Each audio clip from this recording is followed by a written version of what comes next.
الحمد لله نحمد الله ونستعينه ونؤمن به ونتوكل عليه ونعوذ بالله من شرور أنفسنا ومن سيئات أعمالنا من يهده الله فلا مضل له ومن يضلل فلا هادي له أشهد أن لا إله إلا الله وحده لا شريك له وأشهد أن محمدا عبده ورسوله أرسله بالهدى ودين الحق ليظهره على الدين كله ولو كره المشركون اللهم صل على محمد وعلى آل محمد كما صليت على إبراهيم وعلى آل إبراهيم اللهم بارك على محمد وعلى آل محمد كما باركت على إبراهيم وعلى آل إبراهيم إنك حميد مجيد أيها الناس اتقوا الله عباد الله أعوذ بالله من الشيطان الرجيم وضرب الله مثلا للذين آمنوا امرأة فرعون إذ قالت رب ابن لي عندك بيتا في الجنة ونجني من فرعون وعمله ونجني من القوم الظالمين ومريم ابنة عمران التي أحصنت فرجها فنفخنا فيه من روحنا وصدقت بكلمات ربها وكتبه وكانت من القانتين صدق الله العظيم إن أريد إلا الإصلاح ما استطعت وما توفيقي إلا بالله عليه توكلت وإليه أنيب رب اشرح لي صدري ويسر لي أمري വഹ്ലുൽ ഉഖ്ദത മിൻ ലിസാനി യഫ്ഖഹു ഖൗലി. സത്യവിശ്വാസികളായ സഹോദര സഹോദരിമാരെ, പ്രപഞ്ചനാഥനായ അള്ളാഹുവിൻ്റെ വിധിവിലക്കുകൾക്ക് വിധേയപ്പെട്ട് സാക്ഷാൽ മുഅ്മിനുകളായി മുഅ്മിനാത്തുകളായി ജീവിച്ചു മരിക്കാൻ ശ്രമിക്കണമെന്ന് ആദ്യമായി വസിയ്യത്ത് ചെയ്യുന്നു, ഉത്ബോധിപ്പിക്കുന്നു. പരമദയാലുവായ പടച്ച റബ്ബ് നാം ഏവരെയും അനുഗ്രഹിക്കുമാറാകട്ടെ. ഈ കഴിഞ്ഞ ഞായറാഴ്ച ലോക വനിതാ ദിനമായിരുന്നു. സ്ത്രീ ശാക്തീകരണം എന്ന ലക്ഷ്യത്തിൽ എല്ലാ വർഷവും മാർച്ച് 8-ാം തീയതി സാർവദേശീയ വനിതാ ദിനമായിട്ടാണ് ആചരിക്കുന്നത്. സ്ത്രീകളെ എംപവർ ചെയ്യുക, അവരുടെ പ്രശ്നങ്ങൾ പരിഹരിക്കുക, അവരുടെ നേർക്കുള്ള അവകാശ നിഷേധങ്ങളും കയ്യേറ്റങ്ങളും പീഡനങ്ങളും നീതി നിഷേധങ്ങളും അവസാനിപ്പിക്കുക, സ്ത്രീകളുടെ അന്തസ്സ് വീണ്ടെടുക്കുക തുടങ്ങിയ വലിയ ലക്ഷ്യങ്ങളാണ് അത് സംബന്ധിച്ച് പറഞ്ഞ് കേൾക്കാറുള്ളത്. ധാരാളം സെമിനാറുകളും സംവാദങ്ങളും സിംപോസിയങ്ങളുമൊക്കെ അതിൻ്റെ ഭാഗമായി നടന്നുവരുന്നു. പക്ഷേ യഥാർത്ഥത്തിൽ സ്ത്രീ സമൂഹത്തിൻ്റെ ശാക്തീകരണത്തിൻ്റെ മേഖലയിൽ ഇതൊക്കെ യാഥാർത്ഥ്യബോധത്തോടുകൂടി എത്രത്തോളം മുമ്പോട്ട് പോകുന്നുണ്ട് എന്നത് ചിന്തിക്കേണ്ട ഒരു വിഷയമാണ്. വനിതകളെ സംബന്ധിച്ചിടത്തോളം, സഹോദരിമാരെ സംബന്ധിച്ചിടത്തോളം വളരെ ഗൗരവത്തിൽ തങ്ങളുടെ രക്ഷകരാരാണ്,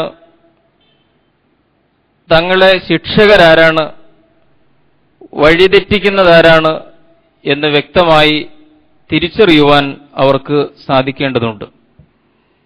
അങ്ങനെ നമ്മൾ പരിശോധിക്കുമ്പോൾ ചരിത്രത്തിൽ 3 വിഭാഗം സ്ത്രീകളുടെ കാര്യങ്ങൾ, സ്ത്രീകളുടെ പ്രശ്നങ്ങൾ സംസാരിച്ചതായി കാണാൻ കഴിയും. ചരിത്രത്തിലെ ആ 3 വിഭാഗങ്ങളുടെയും പിന്തുടർച്ചകൾ ഇന്നും വളരെ ശക്തമായി സമൂഹത്തിൽ നിലനിൽക്കുന്നു. സ്ത്രീ പ്രശ്നങ്ങളിൽ ഇടപെട്ടുകൊണ്ട് അവരുടെ വ്യക്തിത്വത്തെയും ജീവിതത്തെയും പ്രശ്നങ്ങളെയും സംബന്ധിച്ച് ലോകത്തോട് സംസാരിച്ച ഈ 3 വിഭാഗങ്ങളിൽ ഒന്ന് മതപൗരോഹിത്യമായിരുന്നു, അഥവാ മതപുരോഹിതന്മാർ. രണ്ടാമത്തേത് മതേതര പൗരോഹിത്യം എന്ന് വേണമെങ്കിൽ പറയാവുന്ന മതവിരുദ്ധ ഭൗതികന്മാരാണ്. മൂന്നാമത്തെ വിഭാഗം പ്രവാചകന്മാരായിരുന്നു. സ്ത്രീ സമൂഹത്തെ സംബന്ധിച്ചിടത്തോളം അവരുടെ ശാക്തീകരണത്തെക്കുറിച്ചും സ്ത്രീ വിമോചനത്തെക്കുറിച്ചുമൊക്കെയുള്ള വായ്ത്താരികൾ കേൾക്കുമ്പോൾ വളരെ കൃത്യമായി നല്ല തിരിച്ചറിവോടുകൂടി ചരിത്രത്തിലെ ഈ സംഗതികളൊക്കെ മനസ്സിലാക്കിക്കൊണ്ട് ആരാണ് യഥാർത്ഥത്തിൽ തങ്ങളുടെ രക്ഷകരെന്ന്, അഥവാ ആരാണ് തങ്ങളെ വഴിതെറ്റിച്ചുകൊണ്ടിരിക്കുന്നതെന്ന് വളരെ കൃത്യമായ ബോധ്യത്തോടുകൂടി മുമ്പോട്ടു പോകുവാൻ സ്ത്രീ സമൂഹത്തിന് സാധിക്കേണ്ടതുണ്ട്. എല്ലാ കാലഘട്ടത്തിലും പൗരോഹിത്യം, ലോകത്തിലെ എല്ലാ മതവിഭാഗങ്ങൾക്കിടയിലുമുള്ള പൗരോഹിത്യം സ്ത്രീകളെ എന്താണ് ചെയ്തുകൊണ്ടിരുന്നത്? സ്ത്രീകളെ അവർ അംഗീകരിച്ചിരുന്നോ? അവരുടെ വ്യക്തിത്വത്തെ മാനിച്ചിരുന്നോ? അവരുടെ അവകാശങ്ങൾ അംഗീകരിച്ചു കൊടുത്തിട്ടുണ്ടോ എന്ന് പരിശോധിച്ചാൽ ഒരു കാലത്തും പൗരോഹിത്യം അത് ചെയ്തിട്ടില്ല എന്ന് നമുക്ക് ബോധ്യമാകും. സ്ത്രീയുടെ സ്വാതന്ത്ര്യത്തെ അപഹരിക്കുകയാണ്, തട്ടിയെടുക്കുകയാണ് യഥാർത്ഥത്തിൽ മതപൗരോഹിത്യങ്ങൾ ചെയ്തത്. അതേത് മതവിഭാഗത്തിലായാലും സ്ത്രീയെ ചുരുക്കുകയും അവളുടെ അതിർത്തികൾ ചുരുക്കുകയും സ്ത്രീകളുടെ സ്വാതന്ത്ര്യത്തെ പിടിച്ചെടുക്കുകയുമാണ് പൗരോഹിത്യം എന്നും ചെയ്തിട്ടുള്ളത് എന്ന് നമുക്ക് കാണാൻ കഴിയും. സ്ത്രീ എന്ന് പറഞ്ഞാൽ പുരുഷന്റെ ഒപ്പമുള്ളവളല്ല, പുരുഷനേക്കാൾ കുറഞ്ഞവളാണ്, അഥവാ വ്യക്തിത്വമില്ലാത്തവളാണ്, എപ്പോഴും പുരുഷനേക്കാൾ ഒരുപാട് താഴെയാണ്. അല്ല, അവൾ ജന്മനാ പാപിയാണ്. ആദമിനെ സ്വർഗത്തിൽ വഴിതെറ്റിച്ചത് സ്ത്രീയാണ്. വിലക്കപ്പെട്ട കനി പറിച്ചു തിന്നാൻ കാരണമാക്കിയത് പ്രലോഭിപ്പിച്ചതവളാണ്. അങ്ങനെ പാപം ചെയ്തവൾ സ്ത്രീയാണെന്നും ആ പാപത്തിന്റെ ഫലമായിട്ടാണ് അവൾ ഗർഭധാരണത്തിന് വിധേയമാകുന്നതെന്നും ലോകത്ത് പഠിപ്പിച്ചത് പൗരോഹിത്യമായിരുന്നു, മതപൗരോഹിത്യമായിരുന്നു. സ്വാതന്ത്ര്യം അർഹിക്കാത്തവളാണ് സ്ത്രീ എന്ന് പഠിപ്പിച്ചതും പൗരോഹിത്യമായിരുന്നു. ന സ്ത്രീ സ്വാതന്ത്ര്യമർഹതി എന്ന പ്രമാണം ലോകത്തിന് പരിചയപ്പെടുത്തിയത് മതപൗരോഹിത്യമായിരുന്നു. സ്ത്രീ ഒരിക്കലും സ്വാതന്ത്ര്യം അർഹിക്കാത്തവളാണ്.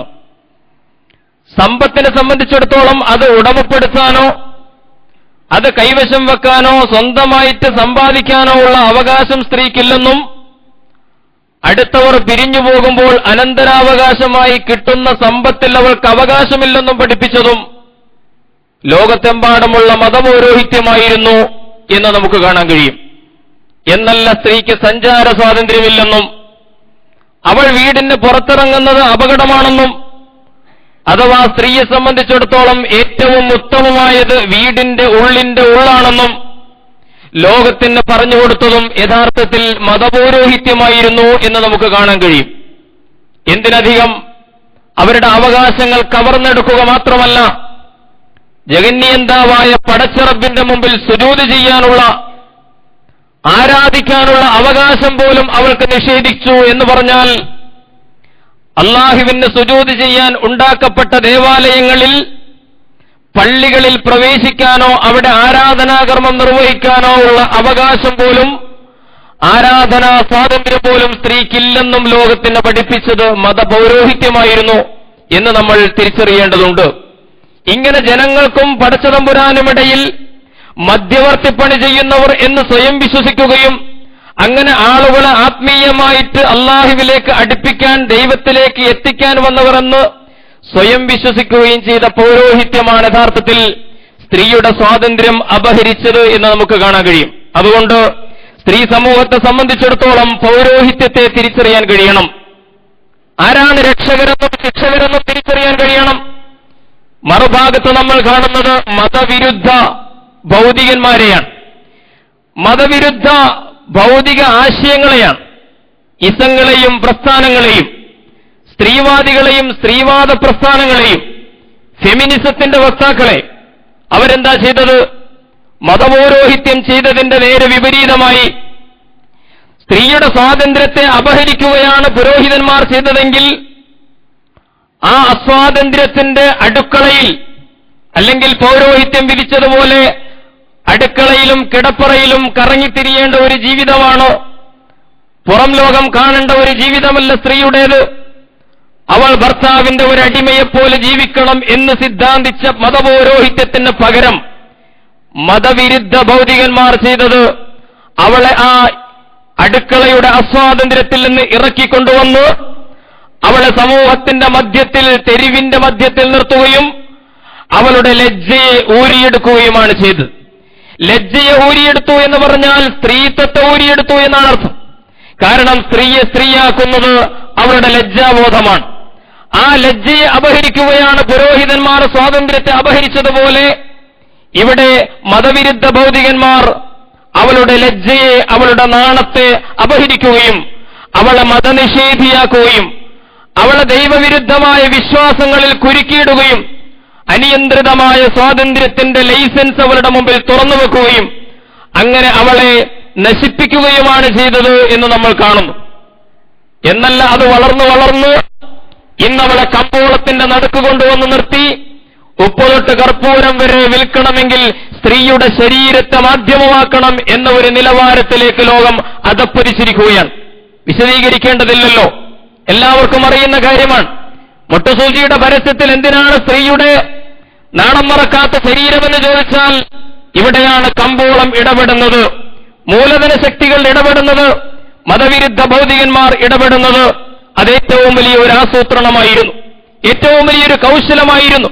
മതങ്ങളോടും മൂല്യങ്ങളോടും പ്രതിബദ്ധതയില്ലാത്ത, മരണാനന്തര ജീവിതത്തിൽ ബോധ്യമില്ലാത്ത ഒരു മതനിഷേധപരമായ സംസ്കാരത്തിൽ ഏറ്റവും വലിയ ലൈസൻസ് സ്വാതന്ത്ര്യമല്ല, ലൈസൻസ് അതിർത്തികളില്ലാത്ത സ്വാതന്ത്ര്യം, ശരീരത്തിന്റെ ആഘോഷത്തിലേക്ക് സ്ത്രീകളെ ഇറക്കിക്കൊണ്ടുവരികയും കമ്പോളത്തിലെ ഒരു ഉപകരണമാക്കി തങ്ങൾക്ക് ലാഭം നേടാനുള്ള പരസ്യപ്പലകയിലെ ഒരു ഉൽപ്പന്നമാക്കി സ്ത്രീകളെ മാറ്റുകയുമാണ് യഥാർത്ഥത്തിൽ മതവിരുദ്ധ ഭൗതികന്മാർ ചെയ്തത്.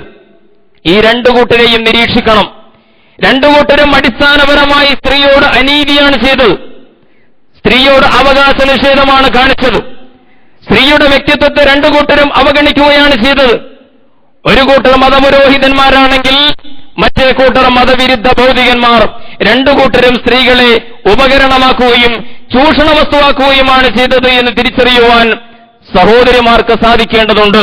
ഇതേറ്റവും പുരോഗമിച്ച കാലം എന്നാണ് പറയുന്നത്. ഇവിടെ സ്ത്രീകളെ സംബന്ധിച്ചിടത്തോളം ഏറ്റവും പുരോഗമിച്ച ആശയങ്ങൾ എന്ന് പറഞ്ഞ് പഠിപ്പിക്കപ്പെടുന്നത് എന്താണ് എന്ന് വളരെ ഗൗരവത്തിൽ പരിശോധിക്കുവാൻ നമുക്ക് സാധിക്കേണ്ടതുണ്ട്. ഇനി ചരിത്രത്തിലെ മൂന്നാമത്തെ വിഭാഗത്തെ നോക്കുക. അവർ പ്രവാചകന്മാരായിരുന്നു. പടച്ചതമ്പുരാൻ നിയോഗിച്ച അള്ളാഹുവിന്റെ അമ്പിയാ മുർസലീങ്ങളായിരുന്നു. അവർ സ്ത്രീ വിഷയങ്ങളിൽ അഥവാ സ്ത്രീയെ സംബന്ധിച്ച് എന്താണ് പറഞ്ഞത്? അവൾ വ്യക്തിത്വമുള്ളവളാണ് എന്ന് പഠിപ്പിച്ചത് പ്രവാചകന്മാരായിരുന്നല്ലോ. ചരിത്രത്തിൽ സ്ത്രീയെ സംബന്ധിച്ചിടത്തോളം അവൾ വ്യക്തിത്വമുള്ള, സ്വന്തമായ അസ്തിത്വമുള്ള ഒരുവളാണെന്ന് ചരിത്രത്തെ ബോധ്യപ്പെടുത്തിയത് പ്രവാചകന്മാരായിരുന്നു. നമ്മൾ മനസ്സിലാക്കുന്നു, ഏറ്റവും പുരോഗമിച്ച പടിഞ്ഞാറൻ മേഖലകളിൽ സ്ത്രീ എന്ന് പറയുന്ന ജീവിക്ക് ആത്മാവുണ്ടോ എന്ന് ചർച്ച നടന്ന കാലം ഒരുപാട് വിദൂരത്തൊന്നുമായിരുന്നില്ല എന്നോർക്കണം. സ്ത്രീ എന്ന് പറയുന്ന ഈ സാധനത്തെ മനുഷ്യ സമൂഹത്തിൽ ഉൾപ്പെടുത്താൻ കഴിയുമോ എന്നുപോലും ചർച്ച ചെയ്തിരുന്നു. പ്രവാചകന്മാരെന്ത് പഠിപ്പിച്ചു? പ്രവാചകന്മാർ പറഞ്ഞു, തീർച്ചയായും സ്ത്രീ എന്ന് പറഞ്ഞാൽ വ്യക്തിത്വമുള്ളവളാണ്. അവൾ പുരുഷന്റെ നിഴലല്ല, പുരുഷനെ പോലെ സ്വന്തമായ അസ്തിത്വവും വ്യക്തിത്വവുമുള്ളവളാണ്. അതുകൊണ്ട് അവരുടെ വ്യക്തിത്വത്തെ അംഗീകരിക്കണം. അവൾ അർഹിക്കുന്ന അന്തസ്സും അഭിമാനവും അവൾക്ക് വകവെച്ചു കൊടുക്കണം. അവൾ പുരുഷന്റെ അടിമയായി ജീവിക്കേണ്ടവളല്ല, സ്വന്തമായ വ്യക്തിത്വമുള്ളവളാണ്. മനുഷ്യനെന്ന നിലക്ക് പടച്ചതമ്പുരാൻ അവളുടെ വ്യക്തിത്വത്തെ അംഗീകരിച്ചിരിക്കുന്നു. വലഖദ് കറംനാ ബനീ ആദം, ആദം സന്താനങ്ങളെ മുഴുവൻ നാം ആദരിച്ചു. അല്ലാഹു പറയുകയാണ്, ആദം സന്താനങ്ങൾ എന്ന് പറഞ്ഞാൽ ആദമിന്റെ ആൺമക്കൾ എന്ന് മാത്രമല്ല അർത്ഥം. ആദമിന്റെ ആണും പെണ്ണുമായ എല്ലാ മക്കളും, അഥവാ മനുഷ്യ സമൂഹത്തിലെ സ്ത്രീ വിഭാഗം എന്ന് പറയുന്നത് പുരുഷന്മാരെ പോലെ തന്നെ അന്തസ്സുള്ള വിഭാഗമാണ്. അള്ളാഹു അവരെ അംഗീകരിച്ചു. വലഖദ് കറംനാ ബനീ ആദം. 700 കോടി മനുഷ്യരിൽ എത്രയോ കോടി സ്ത്രീകളാണ്. ആ സ്ത്രീകളെല്ലാം അള്ളാഹു അംഗീകരിച്ച വ്യക്തിത്വമുള്ള മനുഷ്യരാണ് എന്ന് നിങ്ങൾ സമ്മതിക്കണം. അതുകൊണ്ട് പുരുഷന്മാരിൽ നിന്നോ സ്ത്രീകളിൽ നിന്നോ സുഹൃതം ചെയ്യുന്നവർ, നന്മ ചെയ്യുന്നവർ, സാലിഹായ അമലുകൾ ചെയ്യുന്നവർ, അവിടെ പുരുഷന് പകരം സ്ത്രീക്കൊരു വിവേചനം ഒരിക്കലും അള്ളാഹു അംഗീകരിക്കുന്നില്ല. വേദഗ്രന്ഥങ്ങൾ അംഗീകരിച്ചില്ല, പ്രവാചകന്മാർ അംഗീകരിച്ചില്ല. ഇന്ന് നമ്മൾ കാണുന്നത് ലോകത്ത് മുഴുവൻ വിവേചനമാണ്. സ്ത്രീയാണെങ്കിൽ അവൾക്ക് വിവേചനമാണ്. ആ വിവേചനം അല്ലാഹു സുബ്ഹാനഹു വ തആല അംഗീകരിച്ചിട്ടില്ല. എത്രയോ സൂക്തങ്ങൾ വിശുദ്ധ ഖുർആനിൽ നിന്ന് ഉദ്ധരിക്കാൻ കഴിയും. വമൻ യഅമൽ മിനസ് സാലിഹാത്തി മിൻ ദക്കറിൻ ഔ ഉൻസാ വഹുവ മുഅ്മിൻ. അല്ലാഹു പറയുന്നു, ആരാണ് സുഹൃതം ചെയ്തത്, ആണായാലും പെണ്ണായാലും വിശ്വാസിയായിക്കൊണ്ട് സുഹൃതം ചെയ്തവരാരോ ഫഉലൈക യദ്ഖുലൂനൽ ജന്ന, അവർ സ്വർഗാവകാശികളാകുന്നു. വലാ യുദ്ലമൂന നഖീറ, കാരക്കയുടെ കുരുവിന്റെ മുകളിലുള്ള നേർത്ത പാട പോലെ, അതാണ് നഖീറ എന്ന് പറഞ്ഞാൽ. അത്ര പോലും വിവേചനം ഒരിക്കലും ആരോടും ഉണ്ടാവുകയില്ല, ആരും അനീതിക്കിരയാവുകയില്ല. അതുകൊണ്ട് സ്ത്രീയായാലും പുരുഷനായാലും അവരുടെ സുഹൃതം അല്ലാഹു അംഗീകരിക്കും. ഫസ്തജാബ ലഹും റബ്ബുഹും അന്നീ ലാ ഉലീഉ അമല ആമിലിൻ മിൻകും, നിങ്ങളിൽ സുഹൃതം ചെയ്തവർ അവരുടെ കർമ്മങ്ങൾ ഒരിക്കലും അല്ലാഹു പാഴാക്കുകയില്ലെന്ന് അവരുടെ രക്ഷിതാവ് ഉത്തരം നൽകിയിരിക്കുന്നു. മിൻ ദക്കറിൻ വ ഉൻസ, ആണിൽ നിന്നും പെണ്ണിൽ നിന്നും. ബഅലുക്കും മിൻ ബഅൽ, ഖുർആൻ പറയുന്നു നിങ്ങളെല്ലാം ഒരേ വിഭാഗമാണല്ലോ, വിവേചനം കൽപ്പിക്കേണ്ടവരല്ലല്ലോ, നിങ്ങൾ ഒരേ വിഭാഗത്തിൽപ്പെട്ടവരാണല്ലോ എന്നല്ലാഹു സുബ്ഹാനഹു വ തആല പറയുന്നു. എന്നല്ല, വിശുദ്ധ ഖുർആനിന്റെ ശൈലിയിൽ പലയിടത്തും അല്ലാഹു ഉപയോഗിച്ചിട്ടുള്ളത് ആണിനെ പറഞ്ഞാൽ തൊട്ടുടനെ പെണ്ണിനെ പറയും, ചേർത്ത് വെച്ച് പറയുകയാണ്. എന്ന് പറഞ്ഞാൽ നിങ്ങൾ തമ്മിൽ അങ്ങനെ വ്യക്തിത്വം എന്ന നിലയിൽ, റബ്ബ് സുബ്ഹാനഹു വ തആലയുടെ അടിമകൾ എന്ന നിലയിൽ മഹത്വത്തിലോ ശ്രേഷ്ഠതയിലോ ഒന്നും യാതൊരു വ്യത്യാസവുമില്ലെന്ന് പഠിപ്പിക്കുകയാണ്. വിശുദ്ധ ഖുർആൻ പഠിപ്പിക്കുകയാണ്. അങ്ങനെ വിവേചനം കൽപ്പിക്കാൻ നിങ്ങൾക്ക് അധികാരമില്ല. ഉദാഹരണമായിട്ട് സൂറത്തുൽ അഹ്സാബിൽ 35-ാം വചനം അല്ലാഹു സുബ്ഹാനഹു വ തആല ഓരോ വാക്കിനോടൊപ്പവും സ്ത്രീകളെന്ന് ചേർത്ത് പറയുന്നത് കാണാൻ കഴിയും.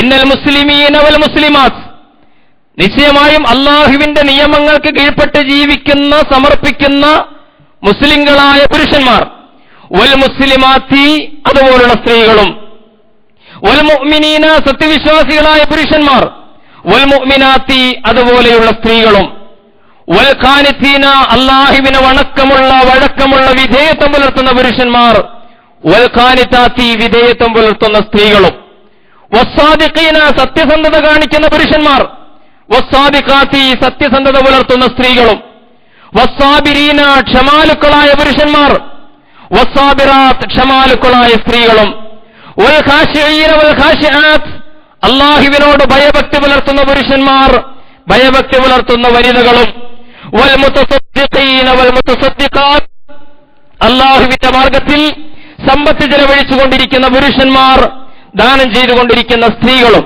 വസ്സായിമീന വസ്സായിമാത്ത്, നോമ്പെടുക്കുന്ന പുരുഷന്മാർ, നോമ്പെടുക്കുന്ന സ്ത്രീകൾ, വൽ ഹാഫിലീന ഫുറൂജഹും വൽ ഹാഫിലാത്ത്, നല്ല വിശുദ്ധമായ ലൈംഗിക ജീവിതം നയിക്കുന്ന പുരുഷന്മാർ, അതുപോലുള്ള സ്ത്രീകളും, വസ്സാകിരീന അല്ലാഹ കസീറൻ വസ്സാകിറാത്ത്, അല്ലാഹുവിനെ ധാരാളമായി അനുസ്മരിക്കുന്ന പുരുഷന്മാർ, അതുപോലെ അനുസ്മരിക്കുന്ന സ്ത്രീകളും, അഅദ്ദല്ലാഹു ലഹും മഗ്ഫിറതൻ വഅജ്റൻ അലീമ, അല്ലാഹു അവർക്ക് മഗ്ഫിറത്ത് ഒരുക്കി വെച്ചിരിക്കുന്നു, വമ്പിച്ച പ്രതിഫലവും അല്ലാഹു അവർക്കായി സജ്ജമാക്കിയിരിക്കുന്നു. ഈ ആയത്തിന്റെ ഘടനയൊന്ന് നമ്മൾ പരിശോധിക്കൂ. റബ്ബ് സുബ്ഹാനഹു വ തആല ആണുങ്ങളെക്കുറിച്ച് പറഞ്ഞിടത്തൊക്കെ സ്ത്രീകളെ ചേർത്ത് പറയുകയാണ്.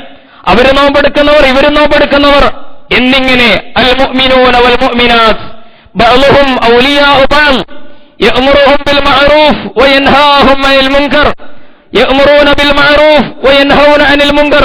വിശുദ്ധ ഖുർആനിൽ നമുക്കുടനീളം കാണാൻ കഴിയുന്ന ഒരു ശൈലി. പറഞ്ഞു വന്നതിന്റെ ചുരുക്കം, സ്ത്രീ എന്ന് പറഞ്ഞാൽ പുരുഷന്റെ നിഴലോ പുരുഷന്റെ അടിമയോ അല്ല, മറിച്ച് അവനെപ്പോലെ തന്നെ അസ്തിത്വ വ്യക്തിത്വങ്ങളുള്ള അല്ലാഹുവിങ്കൽ പരിഗണനീയമായ സ്ഥാനമുള്ളവളാണ് എന്ന് വിശുദ്ധ ഖുർആനും വേദഗ്രന്ഥങ്ങളും പഠിപ്പിക്കുകയാണ്. പ്രവാചകന്മാരത് വിശദീകരിച്ചു സംശയമില്ലാത്ത വിധം.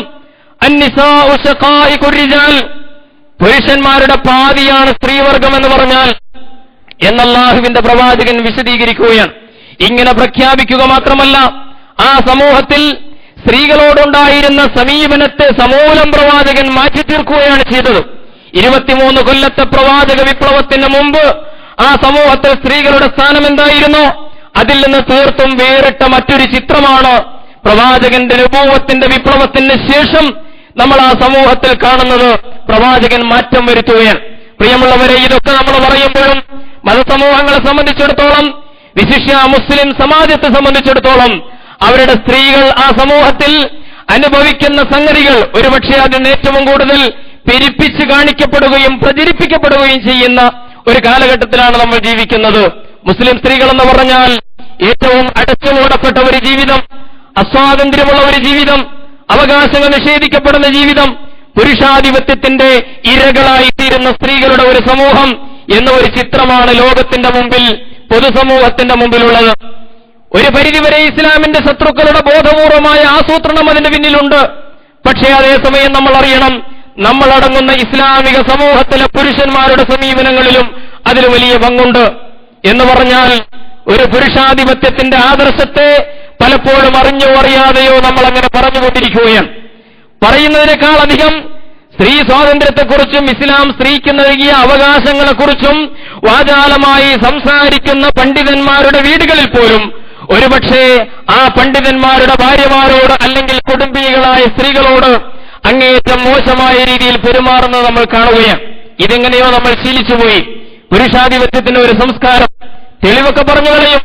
അർരിജാലു ഖവ്വാമൂന അലന്നിസ്സാ, വിശുദ്ധ ഖുർആനിലെ ആയത്തൊക്കെ ഉദ്ധരിച്ചുകൊണ്ടാണ് പറയുന്നത്.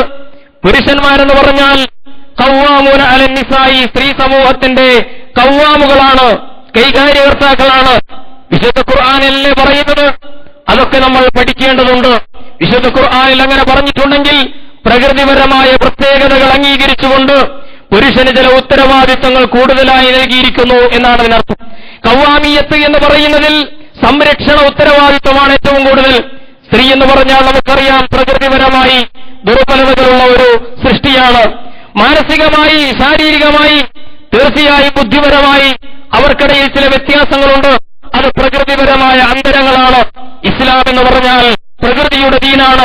റബ്ബ് സുബ്ഹാനഹു വ തആല ആ പ്രകൃതിപരമായ അന്തരങ്ങളെ അംഗീകരിച്ചുകൊണ്ട് ഓരോരുത്തർക്കും അനുയോജ്യമായ സ്ഥാനവും പദവിയും ധർമ്മങ്ങളും ദൗത്യങ്ങളും ജീവിതത്തിൽ ഏൽപ്പിച്ചു നൽകുന്നതിന്റെ ഭാഗമായിട്ടാണ് കുടുംബത്തിന്റെ വലിയ ഉത്തരവാദിത്വം പുരുഷനെ ഏൽപ്പിച്ചത്.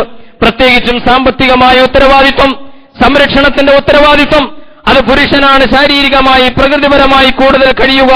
അതുകൊണ്ട് അവനെ ഏൽപ്പിച്ചു എന്ന് പറഞ്ഞാൽ അവന്റെ അടിമയാക്കി വെച്ചു എന്നല്ല അർത്ഥം.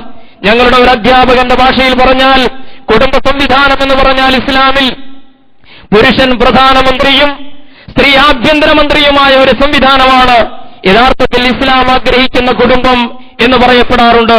പറഞ്ഞു വന്നതിന്റെ ചുരുക്കം, അല്ലാഹുവിന്റെ പ്രവാചകൻ വാക്കുകളിലൂടെ മാത്രമല്ല പ്രവാചകന്റെ സമീപനങ്ങളിലൂടെ പ്രായോഗികമായ നടപടികളിലൂടെ ഈ സ്ത്രീ സമൂഹത്തിന്റെ അന്തസ്സും അഭിമാനവും വർദ്ധിപ്പിക്കുകയും അവരുടെ അവകാശങ്ങൾ അംഗീകരിച്ചു കൊടുക്കുകയും ചെയ്തത് പ്രവാചകന്റെ ചരിത്രത്തിൽ നമുക്ക് കാണാൻ കഴിയുന്നു.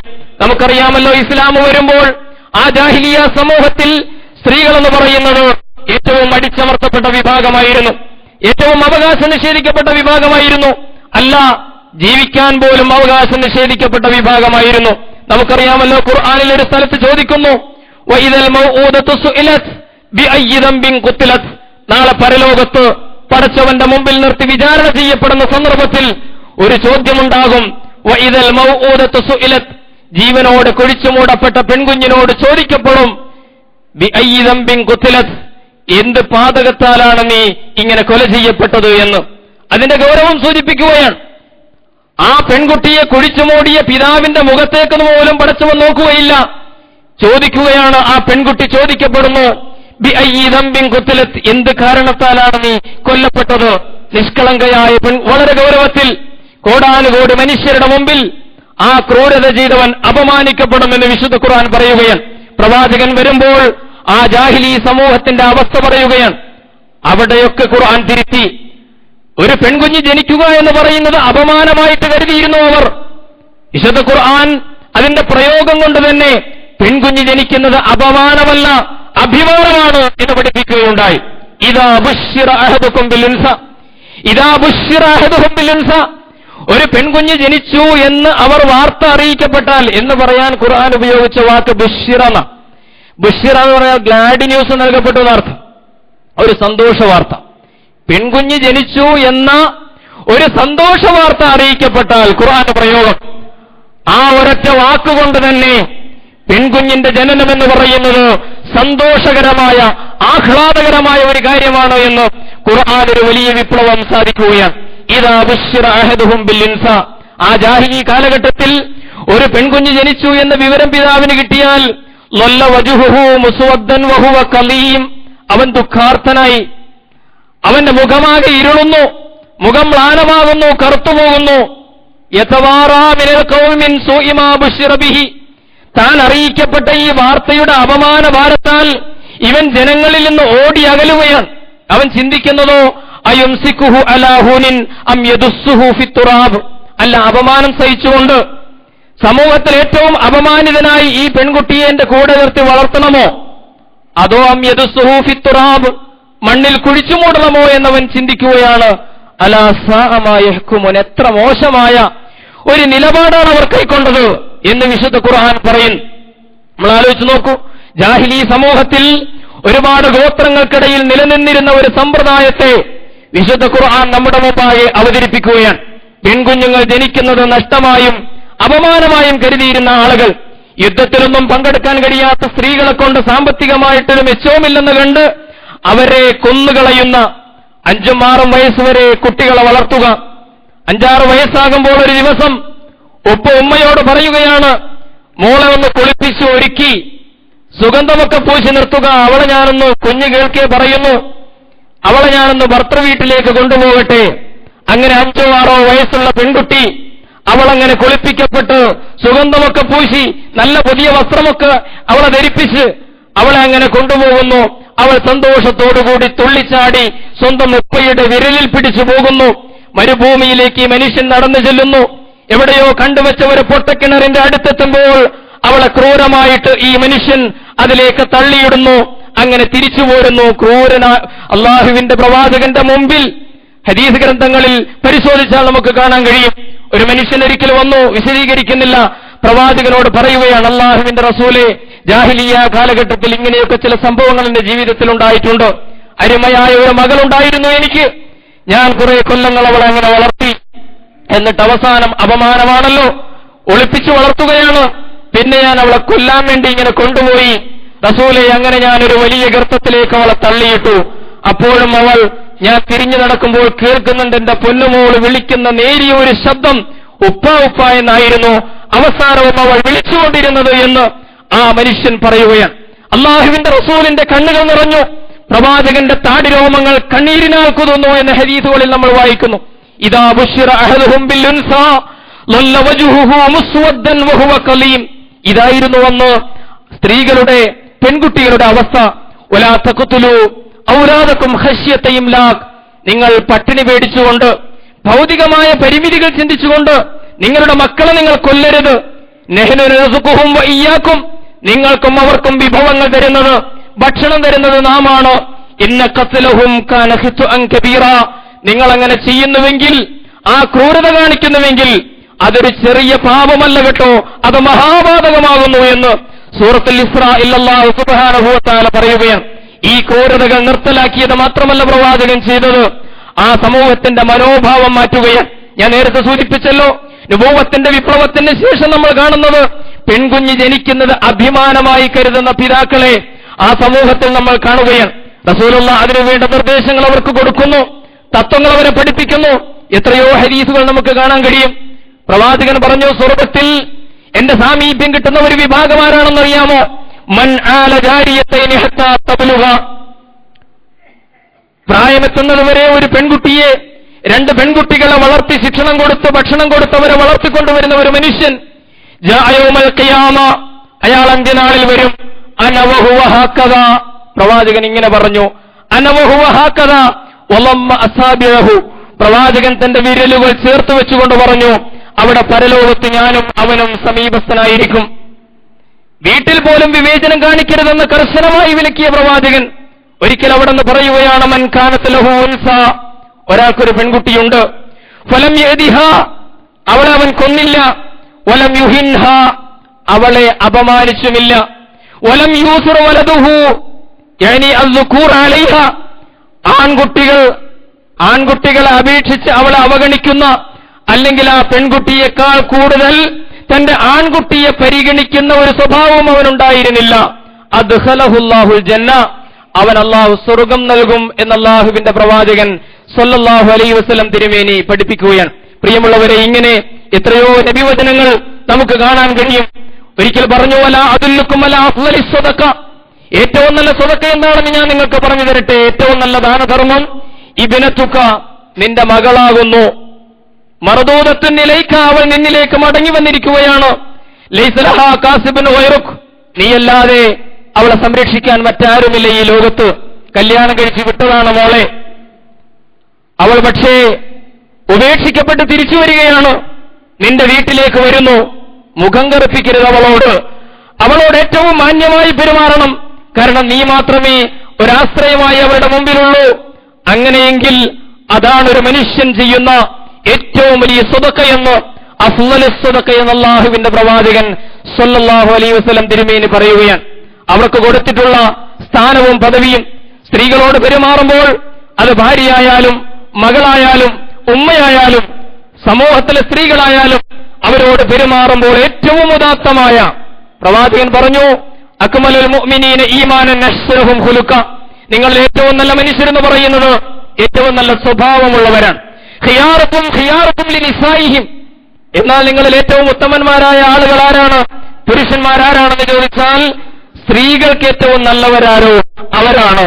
പ്രവാചകൻ പറയുകയാണ്, ഖിയാറുക്കും ഖിയാറുക്കും ലിനിസായിഹിം എന്ന് പറഞ്ഞാൽ അതിന്റെ പരിഭാഷ അങ്ങനെയാണ്. സ്ത്രീകൾക്കാരാണോ കൂടുതൽ ഉത്തമരായിട്ടുള്ളത് കുടുംബിനിമാർക്ക്, അവരാണ് നിങ്ങളിൽ ഏറ്റവും ഉത്തമരായ പുരുഷന്മാർ എന്ന് പഠിപ്പിച്ചു അല്ലാഹുവിന്റെ പ്രവാചകൻ. അവസാനത്തെ സുപ്രസിദ്ധമായ ആ പ്രഭാഷണത്തിൽ നമുക്കറിയാമല്ലോ, ഹജ്ജത്തുൽ വിദായിൽ പ്രവാചകൻ ആറ്റിക്കുറുക്കി ലോകത്തിലെ ഏറ്റവും ശ്രദ്ധേയമായ സ്പീച്ച്, ലോകത്തിലെ ഏറ്റവും ശ്രദ്ധേയമായ പ്രഭാഷണം. ആ പ്രഭാഷണം വളരെ കുറഞ്ഞ സമയം മാത്രമേ ഉണ്ടായിരുന്നു. ഏറ്റവും പ്രധാനപ്പെട്ട കാര്യങ്ങൾ ആറ്റിക്കുറുക്കി പറയുകയാണ് ചെയ്തത്. അവിടെ അറഫയിൽ നിന്ന് ലക്ഷത്തിൽ പരം വരുന്ന സഹാബത്തിനെ നോക്കി ചരിത്രത്തിലേക്ക് പ്രവാചകൻ നടത്തിയ പ്രസംഗം, അതിലും പെണ്ണുങ്ങളുടെ കാര്യം പ്രത്യേകം പറയും. അലാ വസ്തൗസൂ ബിന്നിസാഇ ഖൈറ, സ്ത്രീകളോട് ഏറ്റവും ഉദാത്തമായി ഏറ്റവും മാന്യമായി പെരുമാറണം എന്ന് ഞാൻ നിങ്ങൾക്ക് വസീയത്ത് നൽകുകയാണ്. ഫഇന്നമാ ഹുന്ന ആവാനിൻ ഇൻദക്കും, പ്രവാചകൻ വിശദീകരിച്ചു. അവർ നിങ്ങളുടെ കൂടെ നിൽക്കുന്നത് അങ്ങനെ മുറ്റമടിച്ചപ്പോൾ കരിയിലകളോടൊപ്പം വന്ന എന്തോ ഒരു സാധനമല്ലാതെ വ്യക്തമായ കരാറിന്റെ അടിസ്ഥാനത്തിൽ ഉടമ്പടിയിൽ ഏർപ്പെട്ടുകൊണ്ട് നിങ്ങളുടെ കൂടെ നിൽക്കുന്ന സ്ത്രീകൾ, നിങ്ങളുടെ ഭാര്യമാരുണ്ടല്ലോ, അവരുടെ കാര്യം പ്രത്യേകം ശ്രദ്ധിക്കണം. ഞാൻ വസീയത്ത് നൽകുകയാണ്. മരിക്കാൻ പോകുന്ന ഉപ്പമക്കൾക്ക് കൊടുക്കുന്ന വസീയത്തിനെ സംബന്ധിച്ചിടത്തോളം, അന്ത്യോപദേശത്തെ സംബന്ധിച്ചിടത്തോളം എന്തുമാത്രം പ്രാധാന്യമാണ് നമ്മൾ അതിന് കൽപ്പിക്കുക. അല്ലാഹുവിന്റെ പ്രവാചകൻ അന്തിമോപദേശമായിട്ട് പറയുന്നു സ്ത്രീകളുടെ വിഷയം. ഇങ്ങനെ എത്രയോ നമുക്ക് കാണാൻ കഴിയും. വിശുദ്ധ ഖുർആനിൽ സ്ത്രീകളും പുരുഷന്മാരും അടങ്ങുന്ന സമൂഹം നമുക്കറിയാമല്ലോ. ആ സമൂഹത്തിന്റെ മൊത്തം മാതൃകയായി റബ്ബ് സുബ്ഹാനഹു വ തആല ചില സ്ത്രീകളെ പോലും മുമ്പിൽ അവതരിപ്പിച്ചിട്ടുണ്ട്. ഉദാഹരണമായി ഞാൻ ആമുഖമായി പാരായണം ചെയ്ത ആയത്തുകൾ അതാണ് സൂചിപ്പിക്കുന്നത്. വളറബല്ലാഹു മസലൻ ലില്ലദീന ആമനു ഇംറഅത ഫിർഔൻ, നിങ്ങൾക്ക് ഫിർഔനിന്റെ ഇംറഅത ഫിർഔൻ, ഫിർഔനിന്റെ പ്രിയതമയെ നിങ്ങളുടെ മുമ്പിൽ മാതൃകയായി നാം സമർപ്പിക്കുകയാണ്. ആർക്കാണ് മാതൃക? സ്ത്രീകൾക്ക് മാതൃകയായിട്ടെന്നല്ല പറയുന്നത്, പുരുഷന്മാരും സ്ത്രീകളും അടങ്ങുന്ന മനുഷ്യരാശിക്ക് മുഴുവൻ മാതൃകയായി ഇതാ ഫിർഔന്റെ ഭാര്യയെ നാം അവതരിപ്പിക്കുന്നു. വളറബല്ലാഹു മസലൻ ലില്ലദീന ആമനു ഇംറഅത ഫിർഔൻ ഇത് ഖാലത് റബ്ബി ഇബ്നി ലീ ഇൻദക ബൈതൻ ഫിൽ ജന്ന. വ്യക്തിത്വമുള്ളവളായിരുന്നു ഫിർഔനിന്റെ ഭാര്യ. ലോകം കണ്ട ഏറ്റവും സ്വേച്ഛാധിപതിയും ക്രൂരനുമായിരുന്നു ഫിർഔൻ. പക്ഷേ ഫിർഔനിന്റെ ഭാര്യ ആദർശബോധമുള്ളവളായിരുന്നു. ഞാൻ നേരത്തെ സൂചിപ്പിച്ചതുപോലെ ഭർത്താവിന്റെ നിഴലായിരുന്നില്ല, ഭർത്താവിന്റെ അടിമയായിരുന്നില്ല, ഭർത്താവിനോട് ലയിച്ചു ചേർന്ന് അദ്ദേഹത്തിന്റെ ആദർശം സ്വീകരിച്ചവളായിരുന്നില്ല. സ്വന്തമായ വ്യക്തിത്വമുണ്ടായിരുന്നു, സ്വന്തമായ ആദർശമുണ്ടായിരുന്നു. ഭർത്താവ് അന റബ്ബുക്കുമുൽ അഅല എന്ന് പറഞ്ഞപ്പോൾ ഞാൻ തന്നെയാണ് നിങ്ങളെ ഭരിക്കുന്ന ഏകാധിപതി, ഞാൻ തന്നെയാണ് ദൈവമെന്ന് പറഞ്ഞപ്പോൾ അതിനോട് വിയോജിക്കുകയാണ് ഇമ്രാത്ത് ഫിറഔൻ ചെയ്തത്. വളരെ തന്റേടത്തോടുകൂടി. എന്തെല്ലാം നഷ്ടപ്പെട്ടു? എല്ലാം നഷ്ടപ്പെട്ടു. രാജകൊട്ടാരത്തിലെ രാജ്ഞിയായി ജീവിക്കുകയായിരുന്നു. എല്ലാ പദവികളും പോയി, സുഖങ്ങളും പോയി. അത് നഷ്ടപ്പെടുക മാത്രമല്ല, ഏറ്റവും വലിയ പീഡനം അനുഭവിക്കേണ്ടി വന്നു. ഫിറഔൻ ഏറ്റവും ക്രൂരമായി പീഡിപ്പിച്ചു. പക്ഷെ അപ്പോഴും അവർ പറഞ്ഞുകൊണ്ടിരുന്നത് ഇത് ഖാലത്ത് റബ്ബി ബിനി ലീ ഇൻദക ബൈതൻ ഫിൽ ജന്ന വനജ്ജിനി മിൻ ഫിർഔന വഅമലിഹി വനജ്ജിനി മിനൽ ഖൗമിൽ ളാലിമീൻ. പടച്ചവനെ, നിന്റെ സ്വർഗ്ഗത്തിൽ എനിക്കൊരു മാളിക നീ പണിതു തരണം. ഫിർഔന്റെ കൊട്ടാരം എനിക്ക് വേണ്ട, ഫിർഔനിന്റെ കൊട്ടാരത്തിലെ സുഖസൗകര്യങ്ങൾ എനിക്ക് വേണ്ട, ആ അധികാരം വേണ്ട, പദവി വേണ്ട. അല്ലാഹുവേ, ഞാനെല്ലാം സഹിക്കാം, ഒരു കുഴപ്പവുമില്ല. പടച്ചവനെ, നിന്റെ സ്വർഗ്ഗത്തിൽ ആദർശത്തിൽ നിന്ന് അണുവിട പിന്തിരിയാതെ നിൽക്കുകയാണ്. വ്യക്തിത്വമുള്ള ഭാര്യ, ഭർത്താവ് ചെയ്യുന്ന തിന്മകൾക്കും തെറ്റുകൾക്കും കൂട്ടുനിൽക്കുന്നവളല്ല. അയാൾ ശരി ചെയ്യുമ്പോൾ അയാളുടെ കൂടെ നിൽക്കുകയും അയാൾ തെറ്റിലേക്ക് പോകുമ്പോൾ അയാളെ അതിൽ നിന്ന് പിന്തിരിപ്പിക്കുകയും ചെയ്യുന്ന ധാർമ്മിക ശേഷിയുള്ളവളായ പെണ്ണ്, അന്തസ്സും വ്യക്തിത്വമുള്ളവൾ, ആദർശബോധമുള്ളവർ. സഹാബിനികളുടെ കഥ മുഴുവൻ അങ്ങനെയാണ്. അതുകൊണ്ടാണ് ജോലിക്ക് പോകുന്ന ഭർത്താവിനോട് തടുത്തു നിർത്തിയിട്ട് ഞങ്ങൾ വേണമെങ്കിൽ പട്ടിണി സഹിച്ചുകൊള്ളാം, പക്ഷേ അള്ളാഹുവിന് ഇഷ്ടപ്പെടാത്ത ഒരു വരുമാനവും ഇതിലേക്ക് കൊണ്ടുവന്ന് ഞങ്ങളെ പുഷ്ടിപ്പെടുത്താൻ നിങ്ങൾ ശ്രമിക്കരുത്, കാരണം നരകം ഞങ്ങൾക്ക് സഹിക്കാൻ സാധ്യമല്ല എന്ന് സഹാബിനികളായ പെണ്ണുങ്ങൾ ജോലിക്ക് പോകുന്ന ഭർത്താക്കന്മാരെ തടഞ്ഞു നിർത്തി ഉപദേശം കൊടുത്തുവെന്ന് ചരിത്രത്തിൽ നമ്മൾ വായിക്കുമ്പോൾ ഈ വ്യക്തിത്വമുള്ള സ്ത്രീകളായിരുന്നു അവർ. നമ്മൾ ആലോചിച്ചു നോക്കൂ, പുരുഷന്മാരെ പോലും പഠിപ്പിക്കുന്ന അധ്യയനത്തിൽ, അധ്യാപനത്തിൽ, യുദ്ധത്തിൽ, സാമൂഹ്യ പ്രവർത്തനങ്ങളിൽ ഒക്കെ പങ്കാളികളാകുന്ന സ്ത്രീകളെയാണ് നമ്മൾ പ്രവാചകന്റെ കാലഘട്ടത്തിൽ കാണുന്നത്. അവർക്കല്ലാഹു നിശ്ചയിച്ച അതിർത്തികൾ, അവർക്കല്ലാഹു നിശ്ചയിച്ച നിയമങ്ങൾ, നിർണയിച്ച അതിർവരമ്പുകളൊക്കെ കാത്തു സൂക്ഷിച്ചുകൊണ്ട് തന്നെ അന്തസ്സും അഭിമാനത്തോടും കൂടി ആദർശത്തിന്റെ മാർഗത്തിൽ പണിയെടുക്കുന്ന സ്ത്രീകളെ നമ്മൾ കാണുകയാണ്. പറഞ്ഞു വന്നതിന്റെ ചുരുക്കം, ആസിയ ബീവിയെ അല്ലാഹു എല്ലാവർക്കും മാതൃകയായി അവതരിപ്പിച്ചു. ഓ മറിയം ഇബ്നത ഇമ്രാൻ അല്ലത്തി അഹ്സനത് ഫർജ. മറ്റൊരു ഉദാഹരണം, മറിയമിനെ അല്ലാഹുവിന്റെ റസൂൽ പറഞ്ഞല്ലോ, വിശുദ്ധിയും സഹനവും കൊണ്ട് ഏറ്റവും മുമ്പിൽ നിൽക്കുന്ന ഈ മറിയമുണ്ടല്ലോ, മറിയമാണ് സ്വർഗത്തിലെത്തുമ്പോൾ സ്ത്രീകളുടെ നേതാവ് എന്ന് അല്ലാഹുവിന്റെ റസൂൽ പറയുകയുണ്ടായി. സയ്യിദത്തുൻ നിസാഇ ഫിൽ ജന്ന. ആ മറിയം ബീവിയെയും അല്ലാഹു ഉദാഹരണമായിട്ട് എടുത്തു കാണിക്കുന്നു. സ്ത്രീകൾക്ക് മാത്രമല്ല, എല്ലാ മനുഷ്യ സമൂഹങ്ങൾക്കും ഉദാഹരണമായി ഒരു പെണ്ണിനെ മുമ്പിൽ നിർത്തി അല്ലാഹു, രണ്ട് സ്ത്രീകളെ മുമ്പിൽ നിർത്തി അല്ലാഹു അവതരിപ്പിക്കുകയാണ്.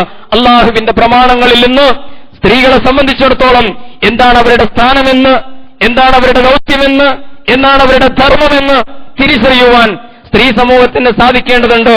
ഒരു ഭാഗത്ത് മതപൗരോഹിത്യം അവരെ തളച്ചിടാൻ ശ്രമിച്ചുകൊണ്ടിരിക്കുന്നു, അവരുടെ സ്വാതന്ത്ര്യം അപഹരിച്ചുകൊണ്ടിരിക്കുന്നു. മറുഭാഗത്താണെങ്കിൽ മതവിരുദ്ധ ഭൗതികന്മാർ അനിയന്ത്രിതമായ സ്വാതന്ത്ര്യത്തിന്റെ അരാജകമായ ആശയങ്ങൾ പറഞ്ഞുകൊണ്ട് ദൈവബോധത്തിൽ നിന്നും, മൂല്യങ്ങളിൽ നിന്നും, തഖ്വയിൽ നിന്നും സ്ത്രീകളെ പിന്തിരിപ്പിക്കാൻ ശ്രമിച്ചുകൊണ്ടിരിക്കുന്നു. ഇതിനിടയിൽ വനിതാ ശാക്തീകരണം എന്ന് പറയുന്നു, അതിനുവേണ്ടി ചർച്ചകൾ നടത്തുന്നു.